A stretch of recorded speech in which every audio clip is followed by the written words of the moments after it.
Setelah penaklukan Konstantinopel dan pemerintah jatuh di tangan Kesultanan Ottoman, kini Sultan Mehmed atau dikenal dengan sebutan Muhammad Al-Fatih memimpin dan memerintah kota tersebut.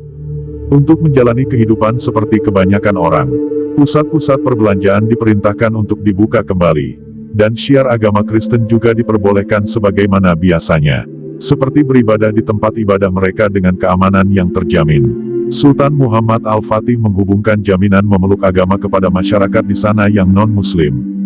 Tentara kekhalifahan Islam pun oleh dia dilarang, mengganggu kebebasan beragama masyarakat Konstantinopel yang non-Muslim.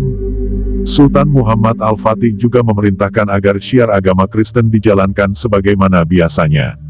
Dia lalu mengundang beberapa orang uskup di bekas kerajaan Romawi. Sultan Muhammad Al-Fatih juga menyampaikan bahwa dia ingin sekali orang Kristen mengerjakan agamanya dengan sebagaimana mestinya, seperti sebelumnya dan menghilangkan perselisihan sesama mereka. Maka supaya umat Kristen berjalan dengan baik dan tidak terhalang, Sultan menganjurkan supaya uskup-uskup itu memilih sendiri, dari kalangan mereka siapa yang layak menjadi patriat atau gelar uskup tertinggi. Sultan menyatakan bahwa dia tidak ingin mengintervensi atau memaksakan kehendaknya, tentang siapa yang akan dipilih menjadi patriat. Hanya saja Sultan meminta, pemilihan itu dilakukan secara cepat dan dia akan menanggung biaya pemilihan patriat tersebut. Awalnya para uskup kaget dengan permintaan Sultan itu. Seakan-akan tidak percaya, sebab negeri mereka pernah diserang dan diduduki pula oleh kawan seagamanya sendiri, saat terjadi perang salib. Diceritakanlah bagaimana sikap tak simpatik dari pasukan yang menduduki itu di tanah air mereka. Karena mereka tidak mau bersatu di bawah pimpinan Paus. Mereka sebelumnya menyangka bahwa akan sama nasib mereka di bawah kekuasaan Sultan Muhammad Al-Fatih. Dan ternyata sudah lama pula di Konstantinopel tidak ada patriat, sehingga permintaan Sultan tersebut membuat haru para uskup. Mereka tidak menyangka bahwa kedamaian yang mereka idam-idamkan justru datang dari Sultan Muhammad Al-Fatih, yang notabene-nya adalah Islam, yang selama ini mereka musuhi. Kemudian setelah permintaan Sultan itu, dipilihlah oleh para uskup. Akhirnya uskup yang bernama Etnanius terpilih menjadi patriat.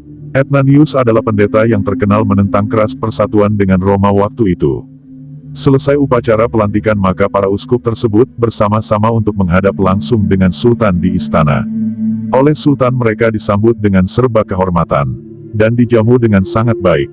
Setelah makan-makan dan minum, maka keluarlah seorang punggawa membawa tongkat kebesaran patriat.